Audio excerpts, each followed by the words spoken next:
guidance for them. I bear witness with every fiber in my being that there is no deity worthy of worship except for Allah subhanahu wa ta'ala, Jalla Jalaluh. And I bear witness that Muhammad sallallahu alayhi wa sallam is his last and final messenger. My brothers and sisters, as we are told and as we see around us, 'tis the season. It is the season. It is the season for celebration for many of the faith traditions and religious communities around us. And it is a time that is festive for them. If only they knew the truth behind these festivities. If only it was clear to them, just as it is clear to us, the origins and the basis and the foundation and the premise of these celebrations and these festivities. And the irony is that it is all there in plain sight. The truth is so clear for us and for everyone to see and to read. But just as we have discussed a few weeks ago, ignorance in the prevalence of knowledge is truly one of the minor signs of the Day of Judgment.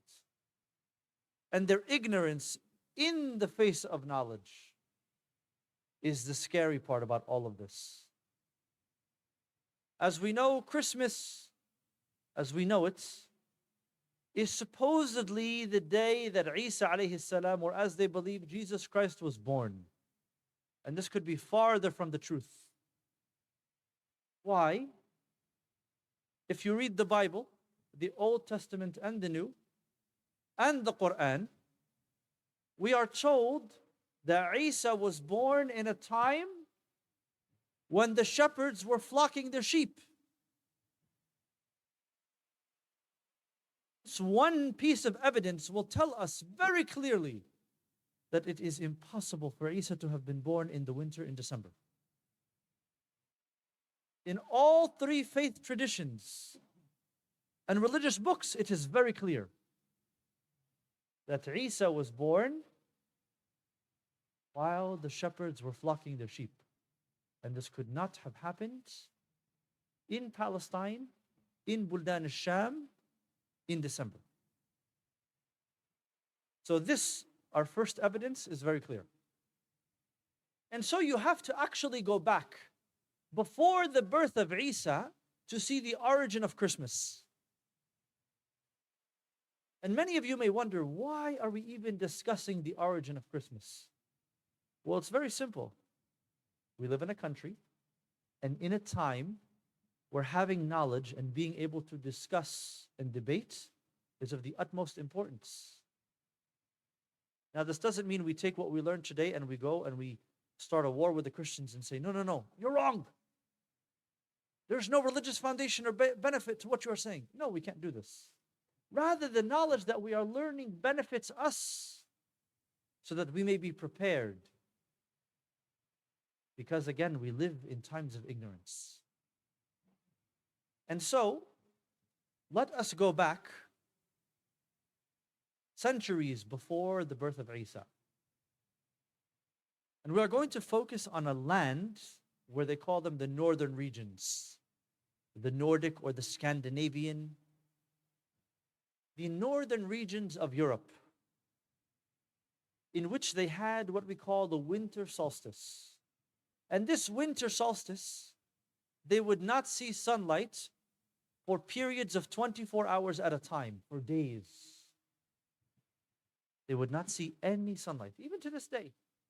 If you go to the North Pole, they have 6 months of darkness and 6 months of sunlight. Of course, very few people live there. And if you come lower to the Scandinavian or the Nordic regions, the winter solstice is a thing. The days are very, very short. In some parts of northern Scotland, our brothers and sisters in Islam there, they fast for 22 or 23 hours of the day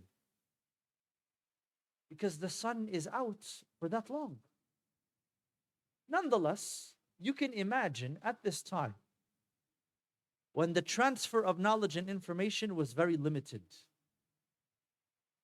And this winter solstice was a very scary time for the Nordic regions and the people of Scandinavia. Because there was no sunlight and it was darkness, people would get sick. Every season, somebody would die in the families. There was no plant or vegetation. All they had were their fires. And the only vegetation that would survive during this time is what? The evergreen tree. The fir tree. This is what would survive. Even here, anywhere you go in the world, it is the one tree that withstands these harsh conditions. And so, the people of the time thought that this form of life in vegetation would protect them against the harshness of the darkness. So they worshipped the nature. They were pagans. They did not believe in God. They believed in the nature around them, the animals that they could kill and slaughter and live off of. And so they would bring these trees into their homes. And because of the darkness of the times, what would they do? They would decorate the trees with lights. And they would take parts of the trees and they would put them at the entrance of their doors. What we know today as mistletoe. Why? Because they thought it to be blessed. The only plant that would live through the darkness, it must be blessed. It must be blessed. And the winter solstice typically lasted for about 12 days. And in some areas it was 2 months and 3 months. And so they created a festivity of the 12 days and nights of celebration between the 25th of December and the 6th of January. And this tradition went on for a very long time. The pagans were prevalent throughout history at this time. Christianity was being persecuted. Even by the Romans. The Romans at this time were pagans. So if we come down a little south, the Romans of the time were pagans. They did not believe in God. They believed in their own faith traditions. And they would take the Christians and they would throw them into the Colosseum, and animals would eat them alive. Hyenas and bears and lions would eat them. And the pagans, this was their entertainment of the time. This is how they entertained themselves. And so, why are we introducing the Romans here? Because the Romans also had a very similar faith tradition called Saturnalia. And they believed in fire. They worshipped, almost like worshipped the fire, the lights. Because anytime there was darkness, the fire was a means for them. And once the people of the Nordic region began to emigrate and move, and they were introduced to the Romans and the Backs at the time, these faith traditions began to intertwine. Now, where does the actual celebration come in? Well, we have to go into a folklore or a fairy tale called Beowulf. If you look at Beowulf, there's a movie out, there's books about it. We'll call the protagonist of Beowulf was called Odin. And Odin is where we see our first depiction of what we call today Santa Claus. Why? Because Odin was against Beowulf. And they actually used to use Odin in children's fairy tales as the monster. It was this big 350, 400-pound creature with a white beard and had a red fur coat. Sound familiar? This is the history.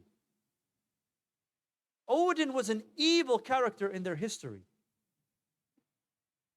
But once the Romans and the pagans of the Nordic region combined, the Christians wanted to stop the persecution. And so they adopted these pagan festivities and traditions to create a time of blessing. And how can you create a time of blessing if it's not the word of God, or if it does not pertain to God? And so they tied it very simply by saying that the 25th of December is when Jesus was born. And Pope Julius I, in the 4th century, we're talking 341 years after the death of Christ, of Isa alayhi salam, was Christmas adopted as a festival, as a festive time. And here's the irony, here's the politics of it. The Pope at the time took a pagan tradition and applied it into the religious connotation of Christianity. So there is no basis whatsoever for Christmas being a religious holiday. And let's take this a step further. If you open the Bible in the chapter of Ishmael and Isaac, verses 14 and 15, you will actually find that dressing up trees in gold and light is forbidden. It is forbidden. And if you follow history along, Christmas was not widely celebrated except for two regions, the Romans and the Egyptians. Because the Egyptians at the time were also known to be pagans and had the introduction of Christianity. We're talking year 432. And so for centuries, the spread of Christmas was not a high priority until the conquest of this land. Between 1500 and 1641, 140 years, was Christmas, this need for festivity and need for celebration became a priority. But the English church and the settlers of England here, called the Puritans, they actually said that Christmas is banned from America because it is not a religious holiday whatsoever. And at the time, there was an introduction of a second figure called Saint Nicholas, or Saint Nicholas, who also came from the Nordic region. Now, Saint Nicholas or Saint Nicholas at his time was the Robin Hood of their time. He helped the impoverished. He would take gifts and give them to kids. And so they took the idea of Odin and Saint Nicholas and they married the two. And so Saint Nicholas became this 300-pound man with a big white beard who wore red coats and gave gifts to children. And if you follow the history, it is all connected. It is all tied together. Up until the 17th century, 1641. And for about 150 years, Christmas was not allowed here in America. Up until St. Nicholas became such a big deal that Christmas was reintroduced and nationalized as a national and religious holiday. And from then on forward, the commercialization of this religious holiday became widespread. The buying of gifts, the celebration. You see, if you took the Nordic tradition of solstice, during this time, there was a lot of drinking and partying.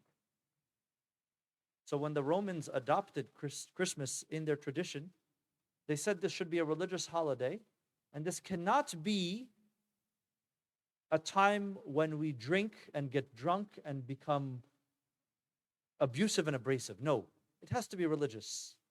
So let us save this celebration for when? The New Year. Which is what? 1 week later. Which is a completely different topic that we'll discuss at a later date, inshallah. But you can see the origin of these faith traditions how they have no basis and no meaning whatsoever. Whatsoever. أقول قولي هذا واستغفر الله لي ولكم.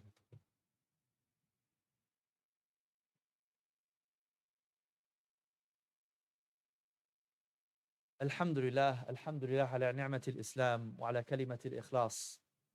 We say Alhamdulillah for the true blessing of how simple and logical and reasonable our religion is. How our faith traditions are built on true faith. And they are not built on folklore or fairy tale or stories of knots. You see, my brothers and sisters, it is important for us to understand other faith traditions. Number one, to strengthen our own faith, our own iman.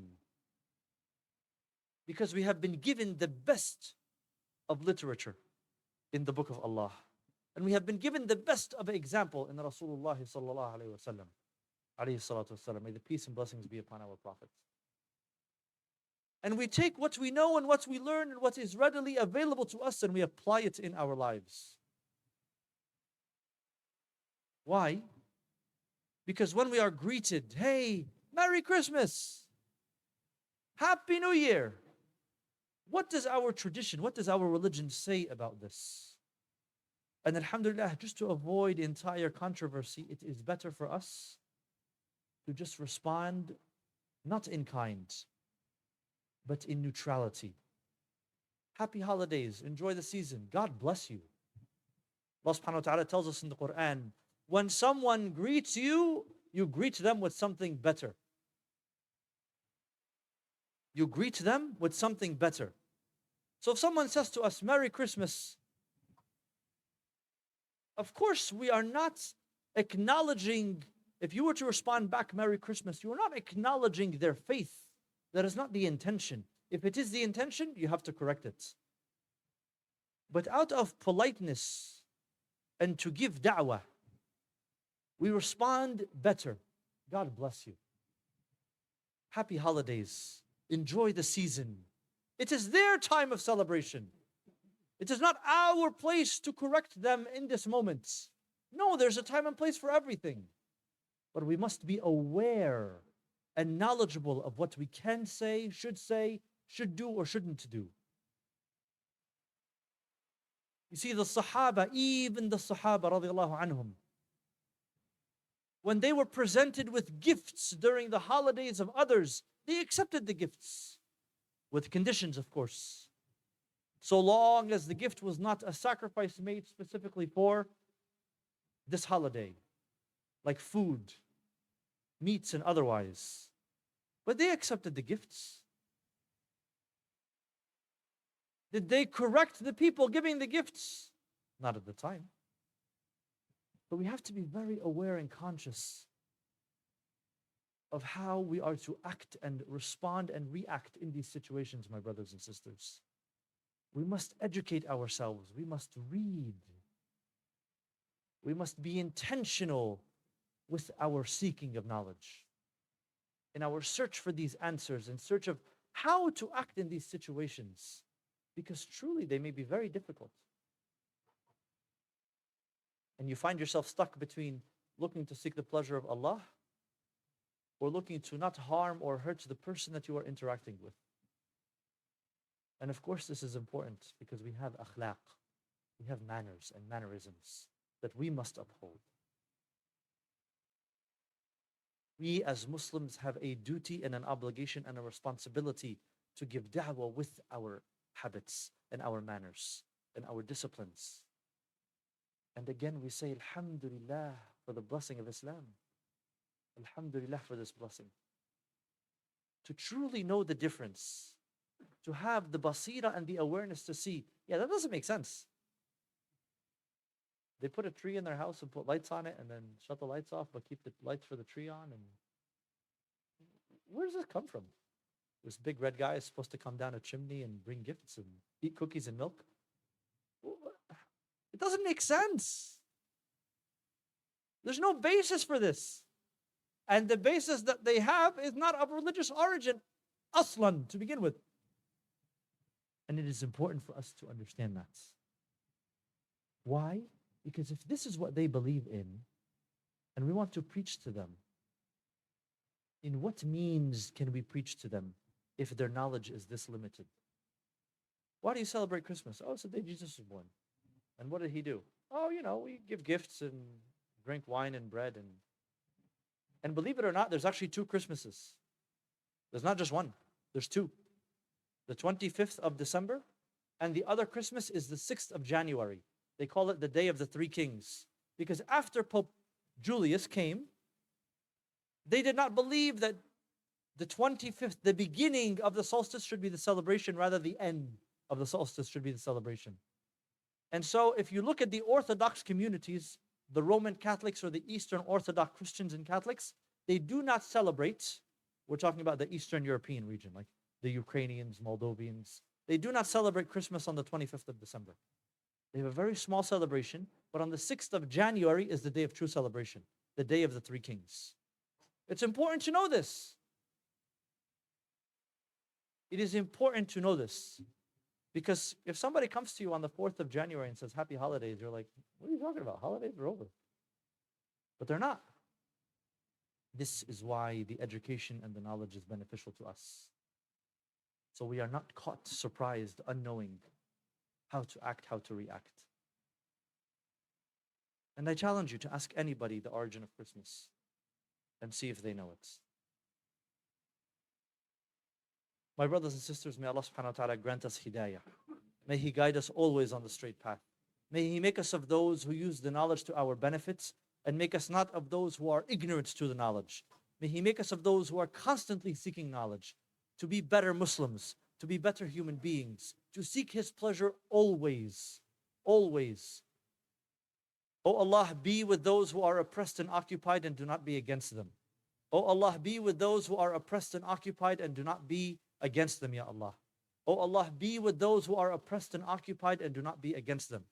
Allahumma shfi mardana, wa dawi jarhana, warham mautana. O Allah, grant shifa to those who are sick, and grant recovery to those who are bruised and wounded. And Allah, grant mercy to those who have passed. Allahumma atina fi dunya hasana, wa fil akhirati hasana, wa qina adhab an-nar. اللهم صل وسلم وبارك على سيدنا حبيبنا نبينا المصطفى وعلى آله وأصحابه أجمعين وآخر دعوانا أن الحمد لله رب العالمين وأقيم الصلاة.